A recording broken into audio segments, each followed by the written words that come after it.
Welcome students in my YouTube channel Amit Gupta drug pharmacology. आज हम next topic discuss करेंगे cardiovascular drugs का। इससे पहले प्रीवियस वीडियो में हमने बात की थी कार्डियोवास्कुलर के ड्रग के पार्ट फर्स्ट की।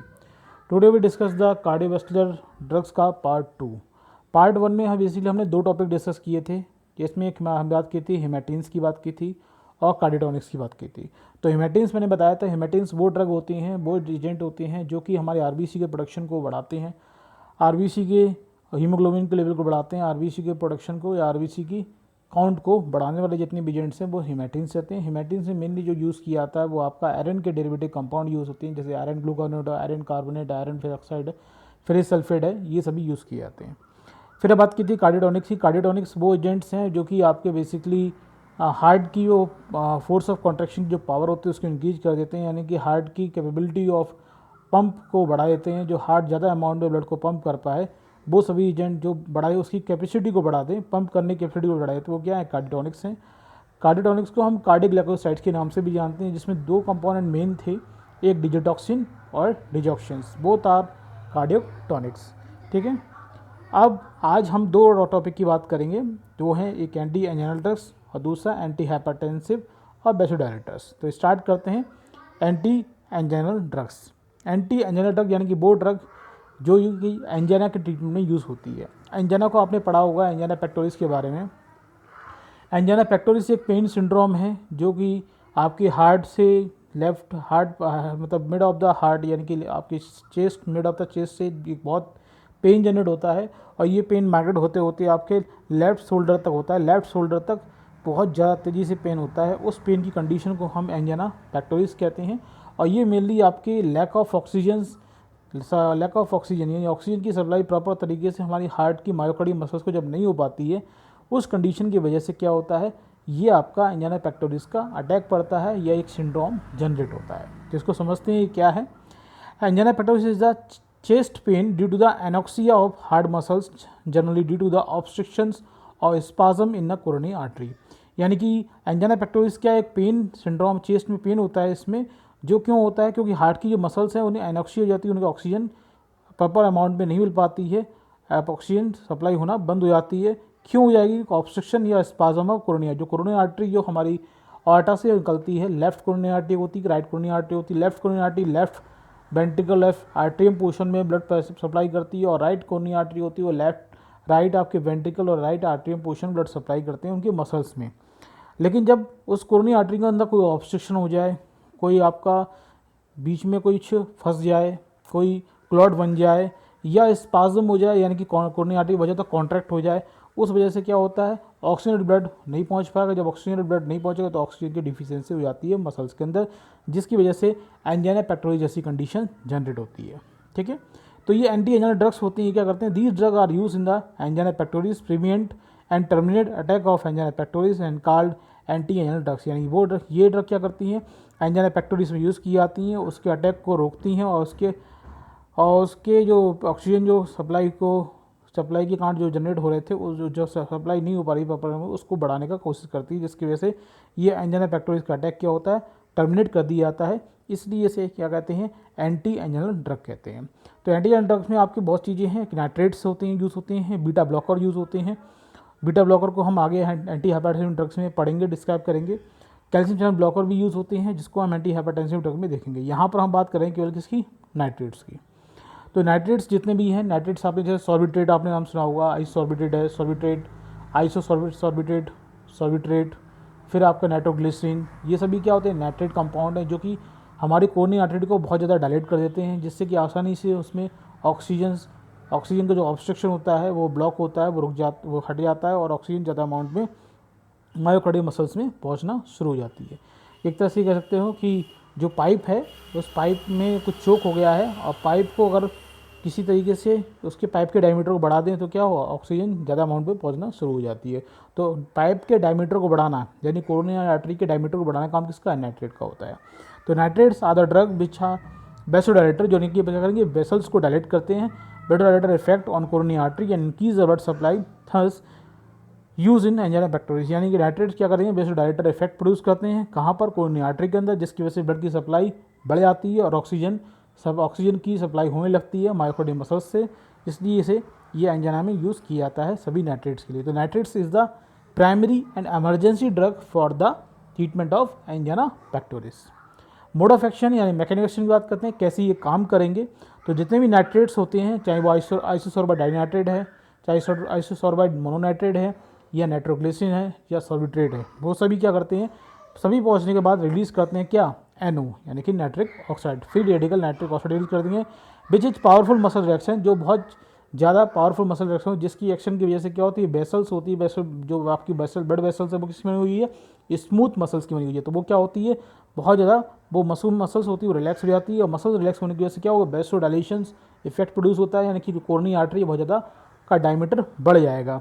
सो दे प्रोड्यूस वेसोडाइलेशन इफेक्ट, इसमें वेसोडाइलेशन होगा of the coronary artery and decrease preload after load of the heart and reduce myocardial oxygen consumption, जिसकी वजह से क्या होगा, 3 इफेक्ट होंगे। एक तो कोरोनरी आर्टरी के द्वारा ब्लड आपका मायोकार्डियल मसल से पहुंचने लगेगा, साथ में decrease preload after load of the heart, यानी कि जो आपका प्रीलोड था, जो हार्ट में ब्लड आ रहा था, वो भी आपका लोड कम हो जाएगा, क्योंकि जब ब्लड वेसल्स तीनों में इसमें डायलेशन होता है, चाहे आपकी वेन हो चाहे आर्टरी हो, दोनों में ही, और कोरोनरी आर्टरी हो, तीनों के अंदर क्या होगा, वेसल डायलेशन हो रहा है। अब सोचिएगा वेन जो है आपकी सुपीरियर वीना कावा इन्फी वीना कावा जो ब्लड लेके आ रही है वो डायलेट हो रही है, तो क्या होगा, वो डायलेट होने की वजह से क्या होगा, जो जितनी स्पीड से ब्लड आ रहा था हार्ट के अंदर वो उतनी स्पीड से ना आकर हल्के हल्के आने लगेगा, जिसकी वजह से क्या होगा, प्री लोड हार्ट पे कम हो गया, और आफ्टर लोड भी कम हो रहा है। आफ्टर लोड कम क्यों हो रहा है, क्योंकि जो कोरोनरी आर्टरी जो आपकी ऑर्टा है, ऑर्टा से जो आर्टरी निकल रही है, सिस्टमिक आर्टरी जो निकल रही है, उसका डायमीटर बढ़ गया है। उसका डायमीटर बढ़ने की वजह से क्या हुआ कि ब्लड वो आपका ज़्यादा प्रेशर नहीं लगाना पड़ रहा है, डायमीटर ज़्यादा है तो आसानी से ब्लड आगे बढ़ रहा है, तो हार्ट को प्रेशर कम लगाना पड़ रहा है, जिसकी वजह से आफ्टर लोड भी हार्ट का कम हो गया, और साथ में रिड्यूस मायोकार्डियल ऑक्सीजन कंजप्शन, और मायोकार्डियल जो मसल्स हैं, हार्ट की मसल्स हैं, उनके ज़्यादा कम, जब लोड कम पड़ रहा है तो काम कम करना पड़ेगा, काम कम करना पड़ रहा है तो ऑक्सीजन की डिमांड भी क्या हो जाएगी, कंजप्शन ऑक्सीजन का कम हो गया। ठीक है, तो नाइट्रेट्स क्या कर रहे हैं, वेसोडाइलेशन इफेक्ट प्रोड्यूस कर रहे हैं, वेसोडाइलेशन की वजह से क्या हो रही है, ऑक्सीजन की डिमांड भी पूरी हो रही है, साथ में प्रीलोड और आफ्टर लोड दोनों हार्ट के ऊपर प्रेशर कम पड़ रहा है, चाहे प्रीलोड आफ्टर लोड दोनों कम हो रहे हैं, जिसकी वजह से हार्ट को कम अमाउंट में ऑक्सीजन डिमांड को कंजप्शन ऑफ ऑक्सीजन कम हो जाता है, जिसकी वजह से पेशेंट को रिलीफ मिल जाता है। ठीक है, एग्जाम्पल क्या है, जैसे मैंने बताया आइसोसोर्बाइड मोनोनाइट्रेट है, आइसोसोर्बाइड डाइनाइट्रेट है, नाइट्रोग्लिसरीन है, ये मेन ड्रग हैं आपकी नाइट्रेट्स की। डोज आप देख सकते हैं 10 to 20 mg ट्वाइस ओरली देते हैं। आइसोसोर्बाइड डाइनाइट्रेट 30 से लेकर 480 mg ओरली दी जाती है। नाइट्रोग्लिसरीन आपका 0.3 सबलिंगुअली दी जाता है, जो आपको सॉर्बिट्रेट जितने भी आते हैं जो सबलिंगुअल रूट से देते हैं, ताकि वो ईजिली आपकी बकल कैविटी से एब्जॉर्ब होकर तुरंत इफेक्ट प्रोड्यूस करते हैं। ठीक है, बाकी आइसोसोर्बाइड मोनोनाइट्रेट और आइसोसोर्बाइड डाइनाइट्रेट होते हैं, या इन्फ्यूज़न या फिर टेबलेट के रूप में दिए जाते हैं। इंडिकेशन यूज़ क्या है, एक्यूट एंजाइना अटैक हुआ उसमें यूज़ हो जाएगा। Prevention to expected and chronic angina attack, अगर किसी को एंजाइना अटैक का हल्का सा सिम्टम्स लग रहा है तो उसको रोकने के लिए, और क्रोनिक अटैक किसी को पड़ रहा है तो उसको भी रोकने के लिए इसको यूज़ किया जाता है। Long term prevention of angina, अगर कोई पेशेंट जिसको अटैक की ज़्यादा चांसेस हैं तो उसको अगर इस ड्रग की थेरेपी रखेंगे तो एंजाइना अटैक जल्दी आएगा नहीं। और nitroglycerin is also administered IV route to treat the surgical hypertension, यानी कि अगर किसी का बहुत ज़्यादा हाइपरटेंशन हो गया है और हाइपरटेंशन को स्लो डाउन करने के लिए नाइट्रोग्लिसरीन सर्जिकल ऑपरेशन के ड्यूरेशन में IV रूट से दे दिया जाता है। तो ये सब इसके क्या हुए, इंडिकेशन हुए, यूज़ हुए।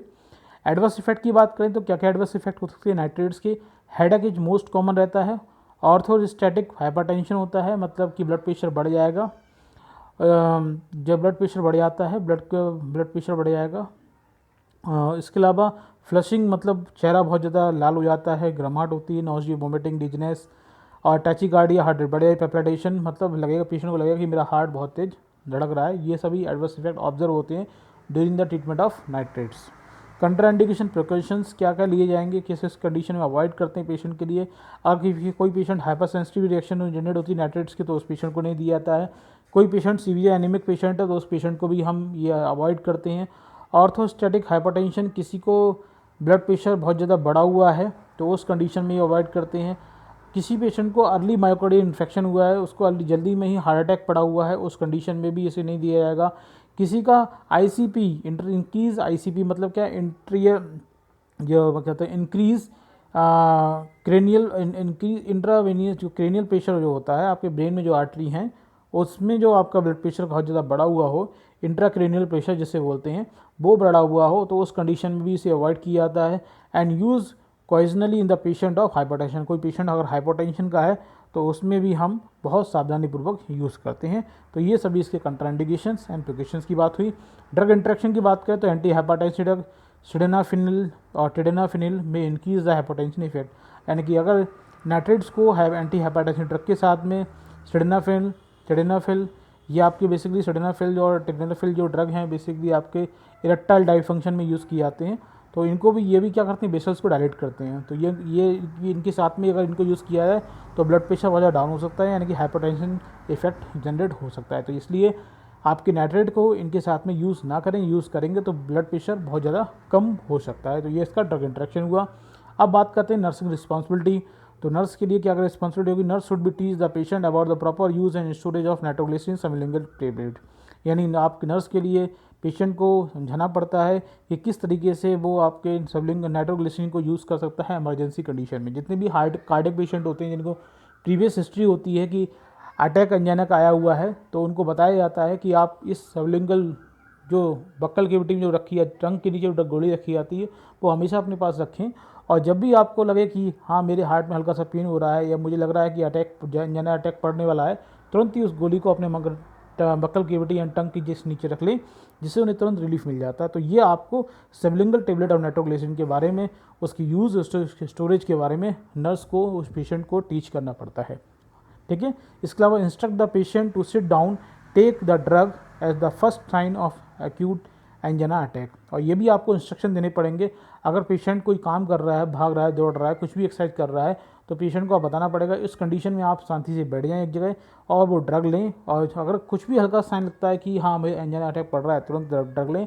लेकिन अपना एक्सरसाइज, अपना जो काम कर रहे थे, फिजिकली वर्क कर रहे थे, उसे रोक दें, शांति से बैठ के ड्रग लें, तो हार्ट पे लोड कम पड़ेगा, तो अटैक के जो आपके एंजाइना पेक्टोरिस का अटैक है वो भी रुक जाएगा। इसके अलावा teach the patient to repeat dose if no relief occur in 5 minutes, take emergency medical help if no relief occur after taking a 3 tablet in 50 minutes. ये भी आपको पेशेंट बताना पड़ेगा। जो नाइट्रोग्लिसरीन की या सोर्बिटेट की जो टेबलेट्स है, वो अगर पेशेंट को 5 मिनट तक उसका रिलीफ नहीं मिलता है तो वो फिर अगले 5 मिनट बाद दोबारा ले सकता है। लेकिन अगर 15 मिनट में 3 टेबलेट लेने के बावजूद उसको रिलीफ नहीं मिल रहा है तो मेडिकल इमरजेंसी में वो एडमिट होकर अपने आप को, उसका पेशेंट को यही एडवाइस होना चाहिए कि आपको फिर रिलीफ नहीं है तो आप मेडिकल इमरजेंसी में एडमिट हों और तुरंत ही उस अटैक्स को किसी न किसी तरीके से न्यूट्रलाइज किया जाए। ठीक है। Inform the patient the headache is common side effect of nitrate typically subside the continue therapy. ये भी आपको बताना पड़ेगा किसी की नाइट्रेट थेरेपी चल रही है तो ये कॉमन साइड इफेक्ट रहता है कि हेडेक को, लाइट हेडेक या थोड़ा बहुत हेडेक तो जरूर होता है। ये पेशेंट को आपको बताना पड़ेगा। ये पेशेंट उसको लेके भ्रमित ना हो कि मेरा सिर दर्द क्यों हो रहा है। Advise the patient to avoid the beverage. ये भी पेशेंट को बताया पड़ेगा कि आप जो अपनी बेवरेज हैं, कैफीन टाइप की और भी चीज़ें जैसे बेवरेज हैं, उनको पेशेंट अवॉइड करे। और avoid the patients that sublingual tablet में taken at the onset of activity known to cause angina such as sexual activity. और ये पेशेंट को आपको बताना पड़ेगा कि सबलिंगुअल टेबलेट जैसे ही आपको लगे कि हाँ कोई एक्टिविटी कर रहे हैं जिसके कारण एंजाइना अटैक पड़ रहा है, जैसे सेक्सुअल एक्टिविटी के कारण भी क्या होता है, हमारी मसल्स की एक्टिविटी या हार्ट पे लोड पड़ने लगता है। साथ में मान लो कोई एक्सरसाइज कर रहा है, दौड़ रहा है, भाग रहा है, उस कंडीशन में भी अटैक मतलब मसल से फोर्स पड़ने लगता है। तो उस कंडीशन में उस सबलिंगुअल टेबलेट को तुरंत ले ले अगर ऐसा महसूस होता है तब। ये सब आप नर्सिंग रिस्पॉन्सिबिलिटी है जो पेशेंट को टीच करे, पेशेंट को एडवाइस करे। ठीक है। अब आते हैं नेक्स्ट ड्रग, वो है एंटी हाइपरटेंसिव ड्रग्स, यानी कि वो ड्रग जिनका ट्रीटमेंट, जिनका यूज़ हम ब्लड प्रेशर कम करने में यूज़ करते हैं, हाई ब्लड प्रेशर में यूज़ करते हैं। वो सब ड्रग क्या है आपकी एंटी हाइपरटेंसिव ड्रग है। यानी hypertension is a disease characterised by the abnormal high blood pressure, यानी कि हाइपरटेंशन एक डिसीज कंडीशन है जिसमें क्या होता है ब्लड प्रेशर आपका नॉर्मल से हाई हो जाता है। नॉर्मल जो ब्लड प्रेशर आपका कितना होता है 120 mmHg आपका क्या होता है सिस्टोलिक प्रेशर रहता है। ऊपर वाला जो प्रेशर होता है जिसे कहते हैं वो सिस्टोलिक प्रेशर होता है, कितना होगा 120 mmHg। और जो नीचे वाला प्रेशर होता है, लो वाला प्रेशर होता है, वो कौन सा होता है डायस्टोलिक प्रेशर। और डायस्टोलिक प्रेशर कितना होता है 80 mmHg। अगर पेशेंट का 120 mmHg से प्रेशर बढ़ रहा है और 80 mmHg से भी बढ़ रहा है तो उस कंडीशन क्या बोलते हैं, हाइपरटेंशन बोलते हैं, यानी ब्लड प्रेशर बढ़ा हुआ होता है। इसके डिफरेंट कैटेगरी हैं, वो आप बाद में देखेंगे जब आपने पढ़ा होगा। Severe hypertension, moderate hypertension, normal hypertension. जब 160 mmHg अगर सिस्टोलिक ब्लड प्रेशर से ऊपर ब्लड प्रेशर पहुंच जाता है, वह 160 से ऊपर पहुंच जाएगा ऊपर वाला प्रेशर, सिस्टोलिक प्रेशर, तो उसे हम सीवियर हाइपरटेंशन कहते हैं। ये आ गया classification of anti hypertension drug. कौन सी ड्रग आपकी हाइपरटेंशन में यूज़ की जाती हैं। पहला आपका बीटा ब्लॉकर है, बीटा ब्लॉकर में एथिनोल, टिमोलॉल, मेटाप्रोलॉल और प्रोपेनोलॉल यूज़ किए जाते हैं। कैल्शियम ब्लॉकर यूज़ करते हैं जैसे नेफेडिपिन, अमालोडिपिन, बेरापेमिल, डेटाजाम, ये सब यूज़ किए जाएंगे। इसके अलावा एसी इनहिबिटर जिसे हम एंजियोटेंसिन कन्वर्टिंग एंजाइम इनहिबिटर्स बोलते हैं, जिसमें कैप्टोप्रिल, रमीप्रिल, इसिनोप्रिल और इनाप्रिल यूज़ की जाती हैं। इसके अलावा डायरेटिक्स एजेंट यूज़ किए जाते हैं जैसे फिरोसमाइड, अमलोराइड और स्पाइरोलैक्टोन यूज़ किए जाएंगे। और बेसोडायरेक्टर्स यूज़ किए जाते हैं, इसमें हाइड्रोलिजीन है, मिनोक्सिडिन है और डाइजॉक्साइड है। और एंटागोनिस्ट, एंजियोटेंसिन एंटागोनिस्ट में लोसर्टेन भी यूज़ किया जाता है। तो ये सभी ड्रग जो हैं वो आपकी एंटी हाइपरटेंशन ड्रग्स हैं, जिनका बहुत सीवियर हाइपरटेंशन हो तो उसके ट्रीटमेंट में इनका यूज़ किया जाता है। अब आते हैं मोड ऑफ एक्शंस। पहले बात करते हैं किसकी, बीटा ब्लॉकर। बीटा ब्लॉकर कैसे काम करते हैं। तो बीटा ब्लॉकर क्या है, द बीटा एड्रेनर्जिक ब्लॉकर्स यानी beta adrenergic receptors cause cardiac stimulation, vasoconstriction in the blood vessels. यानी कि अगर बीटा रिसेप्टर की ओनली बात करें तो बीटा रिसेप्टर के स्टिमुलेशन की वजह से क्या होगा कि कार्डिक को स्टिमुलेशन होगा, यानी हार्ट तेजी से काम करना शुरू करेगा, यानी हार्ट रेट बढ़ जाएगी, हार्ट का कॉन्ट्रैक्शन पावर बढ़ जाएगा। साथ में जो ब्लड वेसल्स होती हैं उसमें क्या होगा, वेसो कॉन्स्ट्रिक्शन होगा, ब्लड वेसल्स भी क्या होगा, डायमीटर कम हो जाएगा, वो आपकी कॉन्ट्रैक्ट होने शुरू हो जाएंगी। ब्लड वेसल्स का कॉन्ट्रैक्ट होने के कारण और हार्ट रेट बढ़ने के कारण, हार्ट रेट जब बढ़ती है और ब्लड वेसल्स जब कॉन्ट्रैक्ट होती हैं, दोनों ही रिस्पॉन्सिबल किसकी होती हैं, ब्लड प्रेशर बढ़ेगा। यानी कि एड्रेनर्जिक रिसेप्टर जो होते हैं उनके स्टिमुलेशन की वजह से हार्ट का स्टिमुलेशन, कार्डिक स्टिमुलेशन हुआ जिसकी वजह से हार्ट रेट बढ़ गई, वेसोकॉन्स्ट्रिक्शन हुआ यानी ब्लड वेसल का डायमीटर कम हो गया जिसकी वजह से ब्लड प्रेशर बढ़ जाता है। और ये क्या आपकी बीटा एड्रेनर्जिक ब्लॉकर है, यानी बीटा जो रिसेप्टर है उसको ब्लॉक कर देंगे तो ना ही कार्डिक स्टिमुलेशन होगा ना ही वेसोकॉन्स्ट्रिक्शन होगा। ना ही जब कार्डिक स्टिमुलेशन नहीं हो रहा है, वेसोकॉन्स्ट्रिक्शन नहीं हो रहा है तो ब्लड प्रेशर बढ़ने की वजह क्या होगा, कम होने लगता है। थंस these drugs prevent the stimulation of beta adrenergic receptors of sympathetic nervous system, thereby decrease cardiac output and vasodilation, जिसकी वजह से क्या हुआ, कार्डियक आउटपुट कम हो गया, हार्ट कम अमाउंट को ब्लड पंप कर पा रहा है और साथ में वेसोडाइलेशन की वजह से क्या होगा, ब्लड प्रेशर कम हो जाता है। एग्जाम्पल की बात करते हैं बीटा ब्लॉकर की, तो उसमें एथिनोल है, टिमोलॉल है, प्रोपेनोलॉल है, बेटाक्सोलॉल है, मेटाप्रोलॉल है। ये आप सब डोज याद करी जाएंगी, इसमें मैं कुछ बता नहीं सकता। इंडिकेशन यूज़ क्या है, इनका यूज़ मेनली है माइल्ड हाइपरटेंशन, एंजाइना पेक्टोरिस दोनों ही कंडीशन में यूज़ किया जाता है। ठीक है। कंट्रा इंडिकेशन प्रिकॉशन क्या है, contraindication the patient with asthma, sinus, bradycardia, cardiogenic shock, second and third degree of heart attack. यानी कोई पेशेंट है जैसे अस्थमा कंडीशन है, उसको किसी को साइनस ब्रेडिकार्डिया है, ब्रेडिकार्डिया मतलब बहुत ज़्यादा हार्ट रेट कम है उसको। इसके अलावा कार्डियोजेनिक शॉक, किसी को कार्डियोजेनिक शॉक हुआ है उसको, साथ में किसी को 2 या 3 बार हार्ट अटैक पड़ चुका है तो उस कंडीशन में डिग्री ऑफ हार्ट ब्लॉक हो चुका है, मैं गलत बोल गया, सेकेंड और third degree of heart block, मतलब जो हार्ट का जो कोरोनरी आर्टरी है वो आपकी सेकेंड या थर्ड डिग्री तक ब्लॉक है, तो उस कंडीशन में भी इसे अवॉइड करेंगे। Use these drugs originally in the pregnant and breast feeding womens in these are the impair the hepatic function. और इन ड्रग को हम बहुत सावधानी से प्रेग्नेंट कंडीशन में, ब्रेस्ट फीडिंग मदर हैं या वुमेन है उनको यूज़ करते हैं। और साथ में हेपेटिक इम्पेयर्ड फंक्शन जिनका लीवर ढंग से काम नहीं कर रहा है, उसमें भी हम कुछ अमाउंट में कुछ ही अमाउंट ऑफ ड्रग में यूज़ करके इनका ट्रीटमेंट किया जाता है। मतलब उनको जो ड्रग है उसको डोज को रिड्यूस करके देते हैं, या तो पहले तो देंगे नहीं, अगर इमरजेंसी में देना है तो डोज ऑफ ड्रग को कम कर देते हैं। एडवर्स इफेक्ट क्या है, ऑर्थोडेटिक हाइपरटेंशन, कभी भी हाइपरटेंशन बहुत ज़्यादा बढ़ जाता है।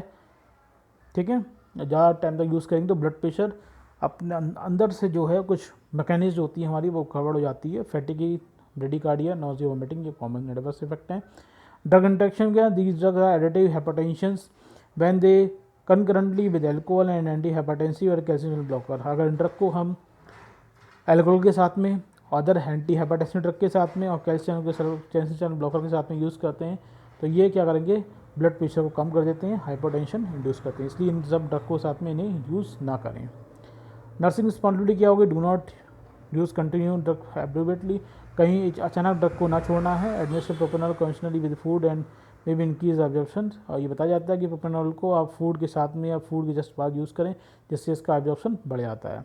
अब बात करते हैं कैल्शियम ब्लॉकर की। कैल्शियम ब्लॉकर पर इसीलिए क्या करते हैं, आपको मैंने पहले ही बता चुका हूँ कि कैल्शियम जहाँ बढ़ेगा तो वहाँ कॉन्ट्रैक्शन बढ़ेगा, यानी कैल्शियम चैनल ब्लॉकर क्या करेंगे, कैल्शियम को अंदर सेल के अंदर नहीं आने, जब सेल के अंदर कैल्शियम नहीं आएगा तो सेल का कॉन्ट्रैक्शन कम हो जाएगा। तो वही है, these are the chemically difference but formula similar drugs क्या करते हैं, they have a common mechanism of actions, they block the entry of calcium ion into the smooth muscles and cardiac muscles, यानी जो आपकी ब्लड वेसल्स की muscles है वो smooth muscles है, उसमें भी कैल्शियम की एंट्री को ब्लॉक कर देते हैं, साथ में कार्डियक मसल्स जो मायोकार्डियम मसल्स है उसके अंदर भी कैल्शियम की एंट्री को ये ब्लॉक कर दिया, जिसके क्या होता है, जिसके कारण इन दोनों सेल के अंदर इंट्रासेलुलर कैल्शियम लेवल कम हो जाता है, और ये सेल इंट्रासेलुलर कैल्शियम लेवल कम होने की वजह से क्या होंगी, ये मसल्स जो स्मूथ मसल्स है वो रिलैक्स हो जाती है और वेसोडाइलेशन इफेक्ट प्रोड्यूस करती है, और वेसोडाइलेशन की वजह से क्या होगा, ब्लड प्रेशर कम हो जाएगा। जैसे आप समझ सकते हैं, दे block the entry of calcium ion into the smooth muscle cardiac muscles, दोनों में आपको मतलब कैल्शियम आयन का एंट्री स्मूथ मसल्स में कार्डियक मसल्स में दोनों में कम कर दी, जिससे क्या होगा, डिक्रीज इंटरसेलुलर कैल्शियम आयन, जिससे कि सेल के अंदर कैल्शियम आयन कंसंट्रेशन कम हो जाती है, और कम होने की वजह से क्या होगा, रिलैक्सेशन होगा, यानी स्मूथ मसल्स रिलैक्स होगी, और यानी वेसोडाइलेशन होगा, वेसोडाइलेशन होने की वजह से होगा ब्लड प्रेशर कम हो जाता है। एग्जाम्पल अमिलोडिपिन, बेरापेमिल, नेफेडिपिन, डिल्टाजाम, फ्रेक्सिन, ये सब याद रखें आप, और डोज आपको याद करनी पड़ेंगी। इंडिकेशन क्या है, हाइपरटेंशन में यूज़ करते हैं, एंजाइना बैक्टीरियस में यूज़ करते हैं। कंट्रा इंडिकेशन क्या है कि अस्थमा है, cardio sinus bradycardia, cardiogenic shock है, और थर्ड जो प्रीवियस वाला है वही सब कुछ है, जैसे कि हमने उसमें देखा था बीटा ब्लॉकर में, सेम यहाँ पर हमने देखा इसके कैल्शियम ब्लॉकर को इन्हीं कंडीशन में कार्डियोनिक ब्रेडिकार्डिया, और इसके अलावा आपका प्रेग्नेंट कंडीशन, ब्रेस्ट फीडिंग होता है, और हेपेटिक डाइफंक्शन में यूज़ नहीं करते हैं। एडवर्स इफेक्ट क्या, डिजनेस है, हेडेक है, फ्लसिंग है, एबी ब्लॉक है, और एडिमा है, और नोजिया है। ड्रग इंटरेक्शन की बात करें तो may increase the risk of digoxin toxicity when use with digitoxin, अगर डिजॉक्सिन या डिजिटॉक्सिन जो हमने कार्डियोटोनिक्स आपको बताए थे, इनको अगर कैल्शियम ब्लॉकर के साथ में यूज़ करते हैं तो ये क्या करते हैं, ये डिजॉक्सिन या डिजिटॉक्सिन की टॉक्सिसिटी के बढ़ा देते हैं। They may cause heart block and they used when the calcium channel blocker, ठीक है। नर्सिंग रिस्पॉन्सिबिलिटी क्या है, निफेडिपिन को जब भी समलिंगली यूज़ कर सकते हैं, बाकी पेशेंट को बताना पड़ता है कि अचानक ड्रग को रोके नहीं जब तक पेशेंट को फिजिशियन आपको एडवाइस ना करें। अब आते हैं एसी इनहिबिटर। एसी इनहिबिटर यानी कि एंजियोटेंसिन कन्वर्टिंग एंजाइम इनहिबिटर्स होते हैं। ये ड्रग बेसिकली आपके हाइपरटेंशन यूज़ करते हैं। ये क्या करते हैं, जो एंजियोटेंसिन कन्वर्टिंग एंजाइम होता है उसको ये इनहिबिट कर देते हैं, जिससे कि एंजियोटेंसिन जो फर्स्ट होता है वो सेकंड में चेंज नहीं हो पाएगा। जब सेकंड में चेंज नहीं होगा तो सेकंड की वजह से क्या होता है, बेसो कॉन्स्ट्रक्शन होता है, और जब एंजियोटेंसिन फर्स्ट से सेकंड में चेंज नहीं हो पाएगा तो बेसो कॉन्स्ट्रक्शन नहीं होगा, जिसकी वजह से क्या होगा, ब्लड प्रेशर कम हो जाता है। यानी कि ये inhibit the enzyme angiotensin converting enzymes and prevent the conversion of angiotensin first to angiotensin second, यानी एंजियोटेंसिन फर्स्ट से एंजियोटेंसिन सेकंड नहीं बन पाएगा। क्यों नहीं बन पाएगा, क्योंकि angiotensin first angiotensin second convert किसकी प्रेजेंस में होता है, एंजियोटेंसिन कन्वर्टिंग एंजाइम की। जब एंजियोटेंसिन कन्वर्टिंग एंजाइम ही ब्लॉक इनहिबिट हो गया है तो एंजियोटेंसिन फर्स्ट एंजियोटेंसिन सेकंड पे नहीं बनेगा। जब एंजियोटेंसिन सेकंड नहीं बनेगा तो बेसो कॉन्स्ट्रक्शन नहीं होगा। जब बेसो कॉन्स्ट्रक्शन नहीं होगा तो ब्लड प्रेशर कम हो जाएगा, ठीक है। ड्रग क्या है, कैप्टोप्रिल, इनाप्रिल, लेसिनोप्रिल, रेमिप्रिल, ये सब ड्रग हैं एसी इनहिबिटर्स की। इंडिकेशन क्या है, माइल्ड हाइपरटेंशन में रेमिप्रिल को मेनली आपके treat the heart failure after myocardial infection की वजह जो हार्ट फेलियर हुआ है उस कंडीशन में यूज़ करते हैं। Reduce the risk of MI myocardial infection के रिस्क को कम करने के लिए भी इनका यूज़ किया जाता है। एडवर्स इफेक्ट क्या है, डिजनेस है, फैंडी है, पेप्लाइडेशन है, लाइट हेडेक है, टैचिकार्डिया, रेसिया, ये सब इसके एडवर्स इफेक्ट हैं। Contraindications in the patient of asthma, वही सब जो बताया था, अस्थमा, ब्रेडिकार्डिया, कार्डियोजेनिक शॉक, और सेकंड और third degree of heart block में, और प्रेग्नेंट वूमेन में नहीं देते हैं। और इसके अलावा आपका मिल्क फीडिंग वूमेन है उसमें भी अवॉइड करेंगे, और हेपेटिक फंक्शन जिसके प्रॉपर नहीं चल रहे हैं उसमें भी अवॉइड करते हैं। ड्रग इंट्रैक्शन की बात करो तो एंटी हाइपरटेंसिव और diuretics, other anti hypertensive drug है डायरेटिक्स के साथ में यूज़ करेंगे तो ये मोर इंक्रीज ये हाइपरटेंसिव इफेक्ट को बढ़ा देते हैं, यानी कि ब्लड प्रेशर को और ज़्यादा कम करेंगे। नेसेड के साथ में अगर इसे यूज़ करें तो इसकी इफेक्टिव इफिशियंसी कम हो जाती है। नेसेड में डिक्रीज इट्स इफेक्ट यानी कि इसके एब्जॉर्प्शन को कम कर देते हैं या इसकी इफिशियंसी कम कर देते हैं। They will increase the hypoglycemic effect if use in insulin और डायबिटिक। अगर इनको हम इंसुलिन के साथ में या डायबिटिक के साथ में यूज़ करें तो ये क्या होगा, ब्लड प्रेशर, ब्लड ग्लूकोज होता है उसको और ज़्यादा कम कर देंगे, यानी हाइपोग्लाइसेमिक इफेक्ट प्रोड्यूस करेंगे। AC इनहिबिटर में increase the diabetic effect and increase the risk of hyperkalaemia and with concurrent use of potential sparing diabetics. यानी AC इनहिबिटर को डायबिटिक के साथ में अगर यूज़ करते हैं तो उससे आपका हाइपरकैलेमिया यानी कि ब्लड के अंदर आपके पोटेशियम लेवल जो होता है वो आपका बहुत ज़्यादा इंक्रीज रिस्क ऑफ हाइपरकैलेमिया यानी कि पोटेशियम लेवल बढ़ सकता है with concurrent use of potassium sparing diabetics से आपने यूज़ करें तब। नर्सिंग रिस्पॉन्सिबिलिटी क्या होगी आपका, एंटी हाइपरटेंशन कैप्टोप्रिल को हम एम्प्टी स्टमक दें तभी इसका एब्जॉर्प्शन अच्छा होता है। Teach the patient report light headache and avoid the sudden position change in the minimize orthotic. ठीक है, अब आते हैं वेसोडाइलेटर्स। ये बेसिकली क्या करते हैं, ब्लड वेसल्स को डायलेट करेंगे। These are the drugs also vasodilator effect on to reduce the blood pressures. क्या काम करेंगे, ये बेसिकली आपके मस्कुलर जो स्मूथ मसल्स होती है उसको रिलैक्स करते हैं, जिसकी वजह से क्या होगा, सिस्टोलिक डायस्टोलिक जो ब्लड प्रेशर होता है वो दोनों कम हो जाते हैं, क्योंकि आपकी जब आर्टरी और वेसल्स दोनों, आर्टरी और वेन्स दोनों जब दोनों डायलेट होंगी तो ब्लड प्रेशर दोनों में ही कम हो जाएगा, चाहे सिस्टोलिक की बात करें डायस्टोलिक की बात करें। इसमें आपका हाइड्रोजन मोनोक्साइड दो ड्रग हैं। यूज़ क्या है, ये आपके सीवियर टू मॉडरेट हाइपरटेंशन में यूज़ किया जाता है, तो साथ में आपका सीवियर टू एसेंशियल हाइपरटेंशन में भी इनको यूज़ करते हैं।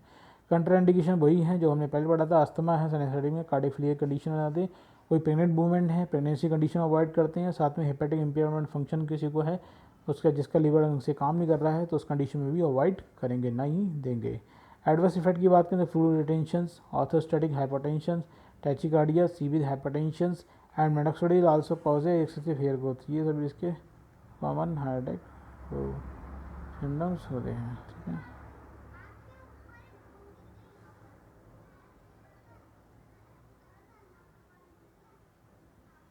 ठीक है, तो ये तो इसके एडवर्स इफेक्ट हो गए। अगर आपको फ्लूइड रिटेंशन समझ गए होगे, ज़्यादा फ्लूइड बढ़ जाता है। ऑर्थोस्टैटिक हाइपरटेंशन मतलब अगर बहुत लॉन्ग टाइम यूज करें तो ब्लड प्रेशर अंदर से ही बढ़ना शुरू हो जाता है, टैचिकार्डिया, ब्लड प्रेशर, हार्ट रेट बढ़ जाती है। सीवियर हाइपरटेंशंस कभी कभी ज़्यादा यूज़ करेंगे लॉन्ग टाइम तक तो आपका कभी ब्लड प्रेशर और ज़्यादा बढ़ने लगता है, हाइपोटेंशन होगा, सॉरी हाइपरटेंशन नहीं, यहाँ पर गलत हो गया गलती से।